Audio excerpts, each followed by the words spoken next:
312 is cleared to the Cheyenne Airport as filed. Climb and maintain 8,000. Denver departure will be 120.9er. Squawk 5417. In order to fly in controlled airspace when the weather is below VFR minimums, you must file an IFR flight plan and receive an ATC clearance.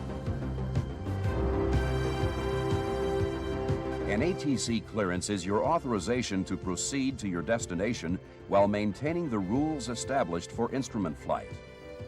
In order for ATC to provide the proper aircraft separation, you must not deviate from the clearance unless you are experiencing an emergency or receive an amended clearance.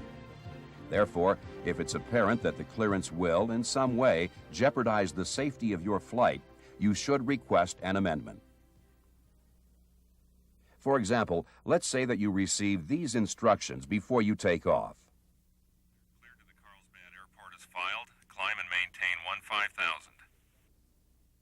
Your aircraft, however, is not equipped with supplemental oxygen, making the proposed flight at 15,000 feet unsafe and illegal in a non-pressurized aircraft. In this case, you need to request an amendment to your altitude prior to departure.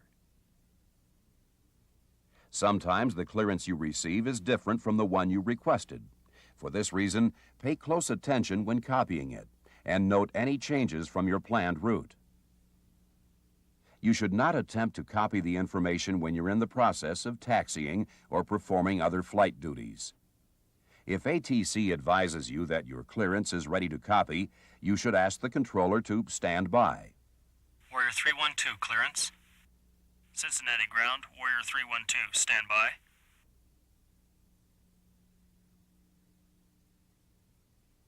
Cincinnati ground, Warrior 312, ready to copy.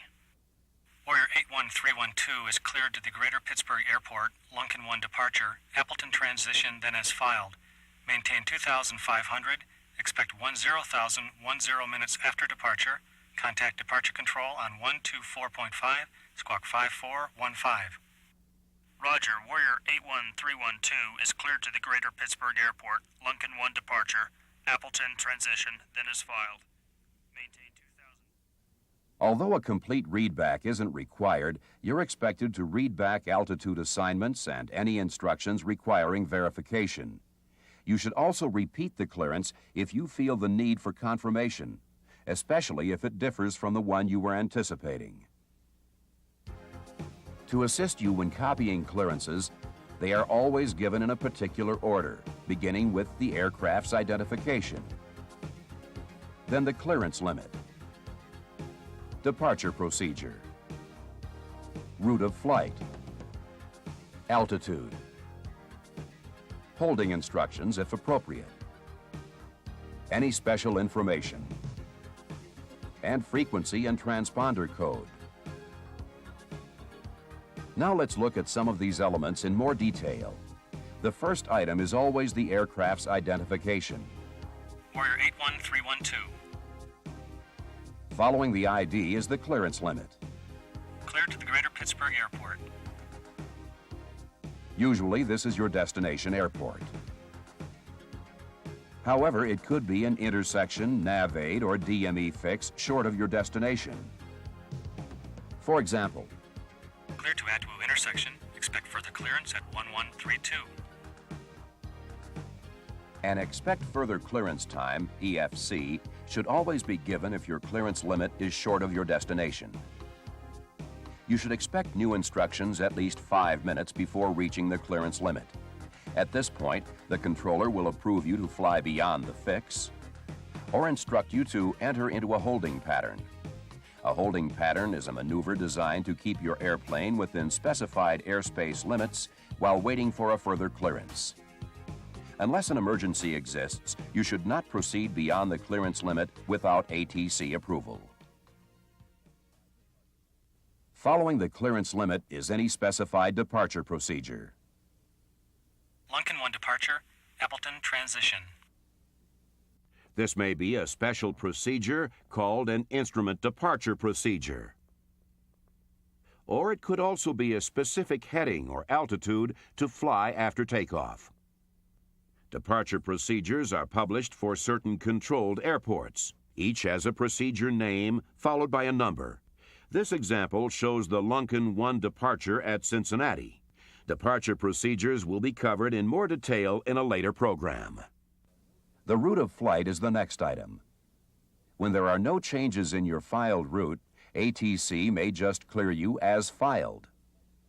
Note that this only applies to the route portion of your flight plan. Also notice that even though the Departure procedure is part of your flight plan route, it was still given as a separate item in the clearance.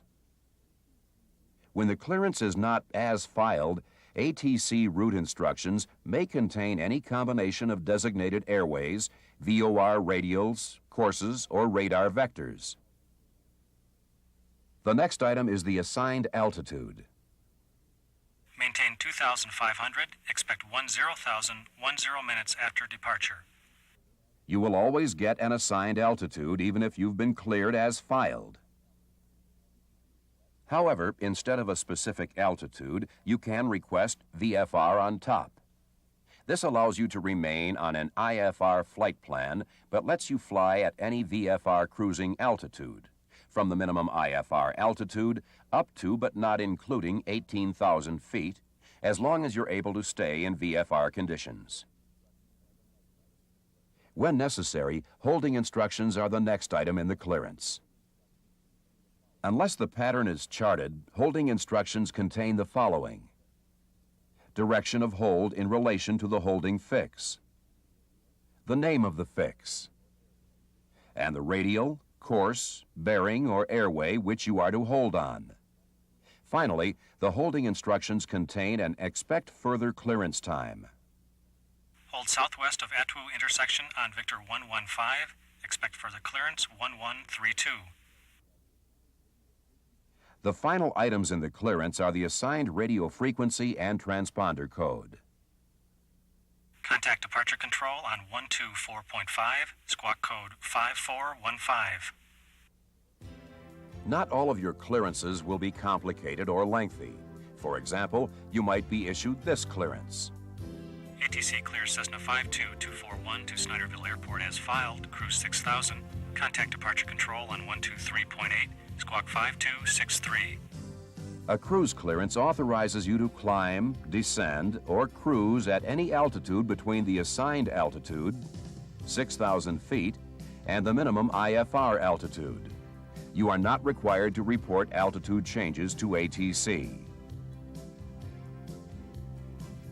However, once you do report leaving a specific altitude, you cannot return to it without ATC authorization. The cruise clearance also allows you to use any approved IFR approach procedure at your destination.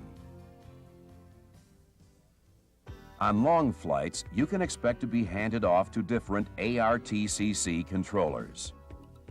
Cessna 52241, contact Albuquerque Center on 132.8 at Las Vegas.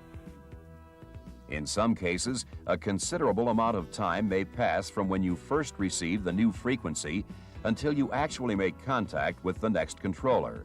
Therefore, you should always record each frequency as it is received. After you have received the initial clearance, it may be necessary for ATC to make modifications or amendments. Any conditions or instructions given later take precedence over previous instructions. An example of an additional clearance would be an approach instruction given when you reach your destination. Cessna 52241, 15 miles north of the Carlsbad Airport, you're cleared for approach. The term cleared for approach means that you have the option of flying any published instrument approach to the airport. On the other hand, if you are given the following clearance, Cleared for the ILS runway 3 approach. you are authorized to fly only that particular approach.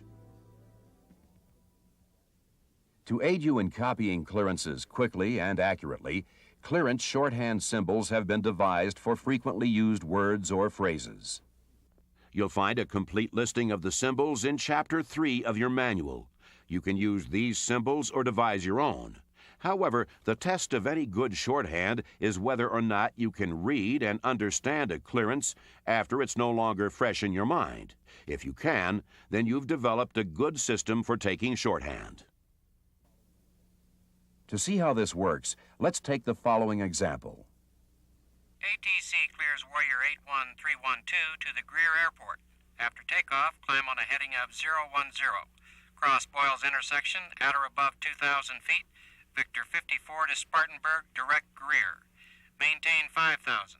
Contact departure control on 119.8 at Holly intersection. Squawk 1100. That clearance would be very difficult to copy using longhand. Now let's see how that same clearance would appear using shorthand. ATC clears Warrior 81312 to the Greer Airport. After takeoff, climb on a heading of 010. Cross Boyles intersection at or above 2,000 feet. Victor 54 to Spartanburg, direct Greer. Maintain 5,000. Contact departure control on 119.8 at Holly intersection. Squawk 1100. An ATC clearance is required anytime you are flying in controlled airspace when the weather is below VFR minimums. Understanding how a clearance is presented, knowing the terminology involved, and learning to take good IFR clearance shorthand will help you operate more easily within the ATC system.